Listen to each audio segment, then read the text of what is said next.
Bueno, mi nombre es Santiago Carasales, soy profesor investigador de la Facultad Latinoamericana de Ciencias Sociales y trabajo, por decirlo así, en el área de Sociología e Historia Cultural. Es un área muy vasta, pero me he enfocado a dos problemas que son más bien, no diría de corte histórico, pero son corte histórico que tienen una trascendencia hasta el presente, que es la emergencia de dos cosas. Una es la emergencia de las ciencias sociales, sobre todo la ciencia económica, en el siglo XVIII, y otra es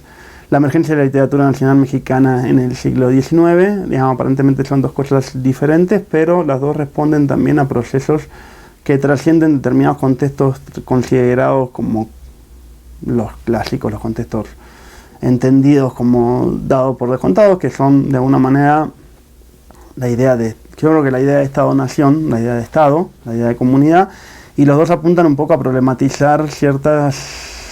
dinámicas que trascienden comunidades, que trascienden unidades que nosotros damos por descontado, y que, digamos, lo que he buscado siempre es entender un proceso de algunos dirían transculturación, de traducción, de transferencias culturales, ¿sí? En el ámbito económico, más que nada, lo que estoy investigando ahora es la creación a partir de determinadas comunidades comerciales instaladas en la ciudad de Cádiz en el siglo XVIII,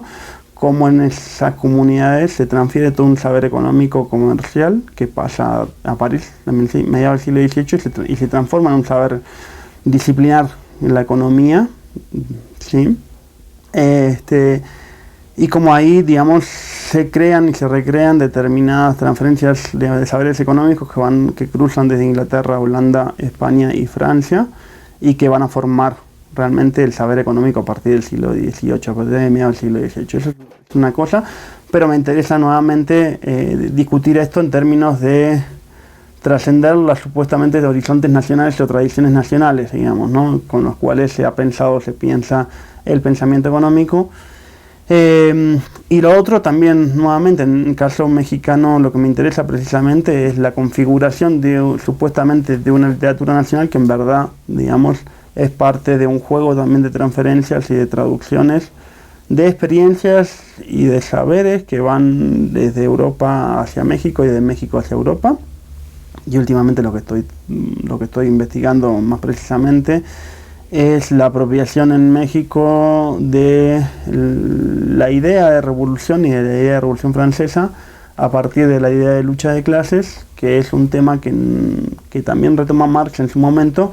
y aquí hay una raíz común, digamos, de determinados pensadores comunes del principio del siglo XIX que empiezan a entender la revolución francesa a partir de la idea de lucha de clases, y Marx lo traduce en una categoría económica,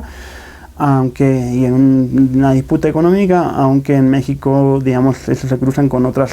discusiones que tienen que ver con lo económico, pero también con lo racial, digamos, ¿no? Y eso también se expresa de alguna manera en la literatura,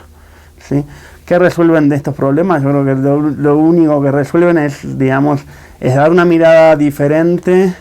a una especie de eurocentrismo o una especie de anglocentrismo, en el cual se consideran determinados modelos y determinadas formas de comprender la historia, tanto literaria como tanto económica, y bueno, y es un poco para poner en discusión, evidentemente, esos modelos de transferencia cultural, digamos, ir un poco a la historia y a discutir otros recorridos históricos diferentes, digamos, ¿no?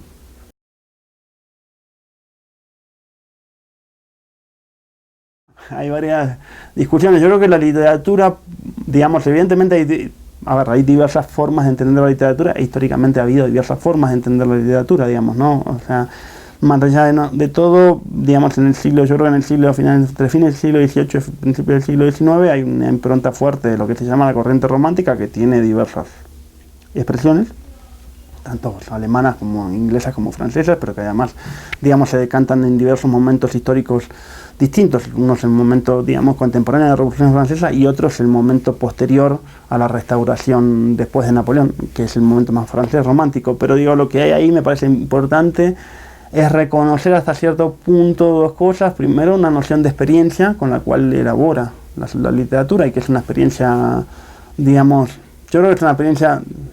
digamos, y es lo interesante de la literatura mexicana y la literatura romántica, es una experiencia popular, digamos, ¿no? Al final, digamos, y una experiencia subjetiva. Son dos cosas diferentes, pero, digamos,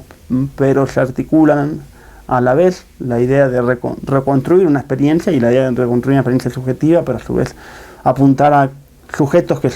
ya no pertenecen necesariamente a las clases altas, sino que son los sujetos más bien colectivos, populares, y eso es lo importante. Y en ese sentido, más allá de entre comillas, de que la literatura, de esa literatura, no hable de personajes reales, sin embargo tipifica y construye personajes a partir de la realidad. Digamos, no, la literatura en ese sentido es realista en ese sentido, no es fantástica. Y entonces también nos brinda una forma de interpretación de los sujetos, de los personajes, de los actores, que es una interpretación de esa época y con lo cual uno puede trabajar como esa interpretación de esa época. Digamos, después también la literatura va a cambiar, digamos, ¿no? Porque también la literatura hasta cierto punto también en algún otro momento es, además de eso, experiencia no solamente subjetiva, sino también la experiencia del lenguaje y cómo se inventa o se reinventa el lenguaje, digamos, ¿no? Para poder también darnos cuenta de las formas de experiencia. Entonces, en ese sentido, la literatura es un campo, es un laboratorio, digamos, ¿no? Es un laboratorio de experiencias, de sentimientos, de pasiones, de sensaciones, y que evidentemente si uno lo recupera así, digamos, no como una cuestión simplemente subjetiva y de deseo individual, sino como una expresión social, cultural, la literatura es un indicador de determinadas formas de experiencia, digamos, del presente, pero también del pasado, y por lo tanto es algo para mí invaluable para entender también el pasado y también entender el presente, digamos, ¿no?